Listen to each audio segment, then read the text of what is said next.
हिमाचल प्रदेश के बिलासपुर जिले में मंगलवार शाम एक प्राइवेट बस के लैंडस्लाइड की चपेट में आने से 15 यात्रियों की मौत हो गई। वहीं कई गंभीर रूप से घायल हैं। घटनास्थल पर पुलिस, एनडीआरएफ और प्रशासन के अधिकारी मौजूद हैं और पल पल की अपडेट ले रहे हैं। रेस्क्यू ऑपरेशन में लगे एक एनडीआरएफ के असिस्टेंट कमांडेंट करम सिंह ने बताया कि अब तक 15 शव निकाले जा चुके हैं। 2 जीवित लोगों के निकाले जाने की संभावना है। जैसी इन्फॉर्मेशन हमें यहाँ पर मिलती है, लगभग ये इंसिडेंट था 6:50 पर इंसिडेंट हुआ, जिसमें लगभग जो इन्फॉर्मेशन दी जाती है लगभग 18 लोग ट्रैवलिंग कर रहे थे। और जैसे इन्फॉर्मेशन मिलने पर हमारी टीमें अपने इक्विपमेंट के साथ, कैनाइन के साथ और जो भी स्पेशल इक्विपमेंट है उनके साथ तुरंत एकदम मूव कर जाती है।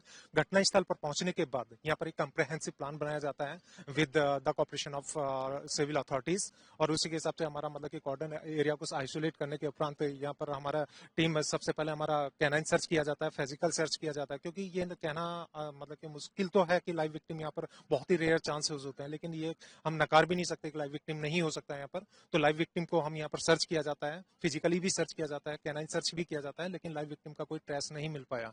लेटर ऑन हमारे मतलब कि फिजिकल इक्विपमेंट की सहायता से हमारी टीम्स वगैरह यहाँ पर सर्च करती है। पोकलैंड, हैवी मशीनरीज वगैरह की भी सहायता ली जा रही है यहाँ पर कंटिन्यूसली, जहाँ पर बड़े बोल्डर्स वगैरह हैं। और ऑपरेशन की बात करते हैं तो यहाँ पर जब तक के एक ऑलरेडी यहाँ पर टीम्स 15 डेड बॉडीज को रिट्रीव किया जा चुका है, 2 लाइव विक्टिम्स को रिट्रीव किया जा सकता है। एक और जैसे information given by local authority, एक और विक्टिम यहाँ पर स्टिल मिसिंग है, जिसको ऑलरेडी हमारी टीमें लगी हुई है यहाँ पर, और उसको जब तक कि वो नहीं मिलेगा तब तक हमारा ऑपरेशन कंटिन्यू चलता रहेगा। बता दें कि जिस वक्त ये हादसा हुआ उस वक्त लोगों ने आनन फानन में स्थानीय पुलिस को इसकी जानकारी दी और तब तक वो खुद राहत बचाव कार्य में जुट गए। और भगवान की शुक्र है कि थोड़ा बारिश नहीं हुई, जिसके कारण ये सारा जो है रात के लगभग 1:30 बजे तक यहाँ से ये सारे निकाल लिए भी गए और गाड़ियों के लिए थोड़ा खोल दिया, क्योंकि सवारियाँ, कोई बच्चे को फंक्शन से आ रहे थे, को कैसे, तो ऐसे मतलब काफ़ी परेशानी हुई। लेकिन हमारे साथ एक मेरे परम मित्र सोनू पंडित जेजवी से, वो जागरण के लिए जा रहे थे और बड़े ही नेक दिल थे।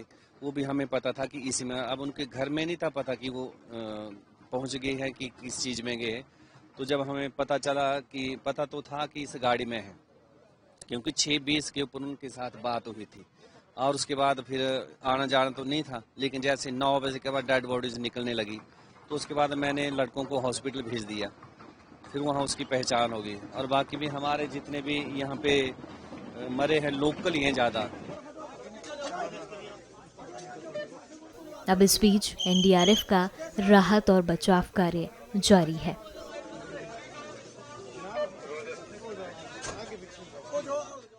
ये जो बस थी ये मरोतन से घुमारवीं के लिए जा रही थी, तो 6:35 40 और 50 के बीच में ये हादसा हुआ है। जब ये बस गुजर रही थी तो पूरी पहाड़ी दरक के इस बस पे गिर गई, जिसके कारण लगभग 15 लोगों की डेड बॉडी मिली है और 2 लोग जो लाइव जिंदा बच्चे बचे हैं, और एक बच्चे के जिसका नाम उम्र 7 साल है और नाम शायद राहुल बताया जा रहा है, उसकी सर्च जो है रात से चली हुई है। एनडीआरएफ, होमगार्ड, पुलिस वाले और स्थानीय लोग, स्थानीय पंचायत के बसिंदे, स्थानीय गांव के बसिंदे, भल्लू गांव के, मलारी गांव के, त्रिलू गांव के सभी लोग लगे हुए हैं कि ये बच्चा मिल जाए, इसकी डेड बॉडी।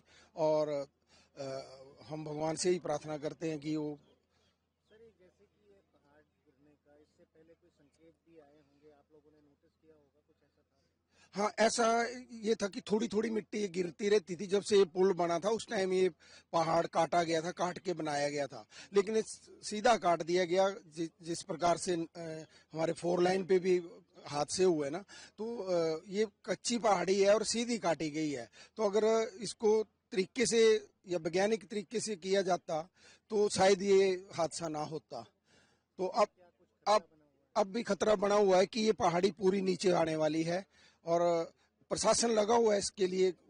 गाड़ियां आ गई हैं कि हम इसको गिरा के ही रोड को खोलेंगे, लेकिन अगर पहले इस पर ध्यान दिया जाता तो शायद ये हादसा ना होता।